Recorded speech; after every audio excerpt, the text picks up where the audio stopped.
Tonight, beyond the lights and fanfare of the Milano Cortina Winter Olympic lies a different kind of opening, one not defined by athletes or medals, but by outrage, identity, and collective memory. Milan, a city long celebrated for cultural and commerce, became a ground for protest Wednesdays as hundreds, many of them students, gathered in the streets to voice their anger over the reported presence of ICE agent personnel tied to security at the Olympic Games. What began as seemingly peripheral security news transformed into a broader political flashpoint linking global perceptions of enforcement, human rights, and state power. It looks like there's more than just local demonstrations. It is a snapshot of how immigration policy in one country can ripple across continents and shape global narrative about justice, authority, and accountability. February 6, 2026. Milan is preparing for the Winter Olympics opening ceremony. A city witnessed a significant public outcry.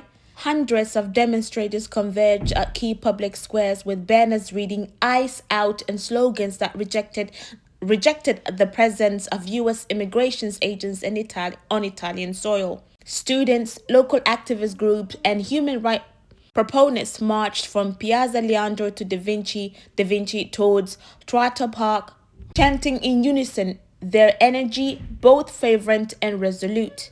They carried not just signs but a collective sense of grievance that an agency associated with controversial and aggressive immigration enforcement in the United States was being welcomed or least being tolerated at one of the world's most celebrated sporting events.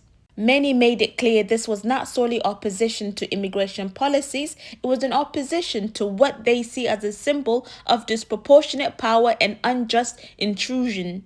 Particularly what was striking was the multicultural face of the protest. Young Italians, international students, and members of the diaspora communities, including voices from the U.S. standing in solidarity, brought together a shared narrative of resistance against enforcement actions they consider incompatible with civil liberties and human dignity. At the heart of the controversy lies a misalignment between perception and policy reality. That initial reporting, amplified across social media and international outlets, suggested that ICE agent might play a visible operational role in the Milan's Olympic security. This triggered not only a concern but an outright anger due to ICE's reputation following a widely reported enforcement campaigns in the United States as we have been reporting. The Italian mayor Giuseppe Sala was among the most vocal critics, publicly condemning the idea of ICE operating in his city. On national radio, he described the notion of ICE presence as unacceptable, a militia that enters homes without accountability, invoking visceral language that reflects deep distrust rooted in recent U.S. immigration controversies. Yet clarification soon has followed.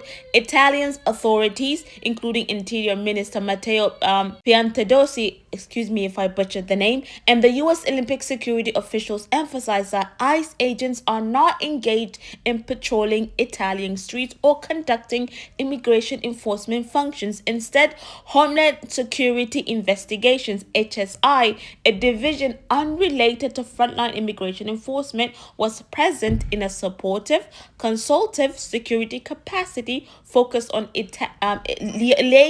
liaisons with diplomats and legal agencies. Despite these technical clarification, the narrative has already taken hold in public discourse, a powerful reminder of how political memory shapes perceptions faster than policy nuances can correct it. Now, as we know, this protest cannot be divorced from the broader global sentiment regarding immigration policy and state enforcement.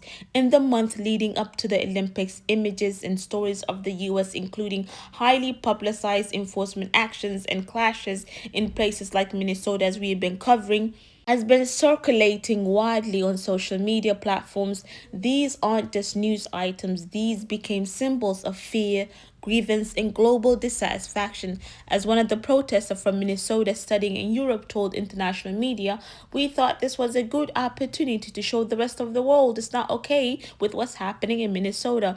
In framing their opposition, opposition Italian protesters and overseas voices did not limit themselves to the local context of it. They tied Americans' immigration enforcement to a broader global concern about human rights, racial injustice, and accountability, themes that resonate across borders and across socioeconomic groups, especially among younger generations internationally. So, what's happening in Milan is part of the larger global conversations about enforcement, power, sovereignty. One of these, one that sees migration not simply as a technical legal issue, but as a moral, ethical, and political one. Despite the protests, Italian leaders involved in the Olympics sought to downplay the controversy and assert diplomatic equilibrium. Prime Minister Giorgia Meloni met with the U.S. Vice President J.D. Vance, who is in Milan for the Games, to reaffirm the strength of bilateral relations and to emphasize shared cooperation on security, energy, and global affairs. Meloni remarks framed the protests as disproportionate to the actual role of U.S. agents. They are not here to enforce anything beyond diplomatic security, she said, portraying the backlash as rooted in misinformation. These statements are significant because they show how diplomatic actors often attempt to contain narrative that risk overshadowing major global events like the Olympics. But in an era of social media and real-time public sentiment, such attempts are increasingly fraught. Now, the Milan protests underline something profound. Immigration enforcement has become a global political symbol, not just a domestic policy concern where once such debates might have been confined to national borders. Today, immigration agencies actions as one country can spark protest in another thousands of miles away. Is going to shape public opinions internationally and rally civil society across cultures. Social media reactions reflect this dynamic vividly. The diaspora community's posts range from indignations to accusing Italian authorities of tolerating what they view as a heavy-handed enforcement tactic to broader calls for unity, state against violence, and for safeguarding civil liberties. I applaud those that went out there and protested ICE out in Milan. Now, several Reddit communities reference both protests and adaptations within the U.S. Olympic context, like renaming hospitality spaces for Ice House or Winter House, an indicator how enforcement symbolism has permeated public spaces, even within cultural and sporting arenas. As the Winter Olympics unfolds, the world will remember moments of athletic triumph, but Milan protests remind us that global sporting event does not exist in a vacuum. They occur within an ecosystem of political memory, human rights expectations, and collective civil awareness. When young people march with banners that say "Ice Out," they're not only protesting a policy, they're declaring that history, experience, and moral judgment travels with them across borders. This moment is not just a footnote to the Olympics. It's part of a larger global dialogue about how societies reckon with enforcement, dignity, belonging, and accountability. I'm Nessa Kalbi. Stay informed, stay safe, bringing you the stories behind the spectacle, political beneath the pageantry, and the voices that demand to be heard. Until next time, Assalamu alaikum wa rahmatullahi wa barakatuh. Be sure to subscribe, like, comment, and share with families and friends. And how are you going to enjoy the Winter Olympics? Let me know in the comment section below. Till then, bye.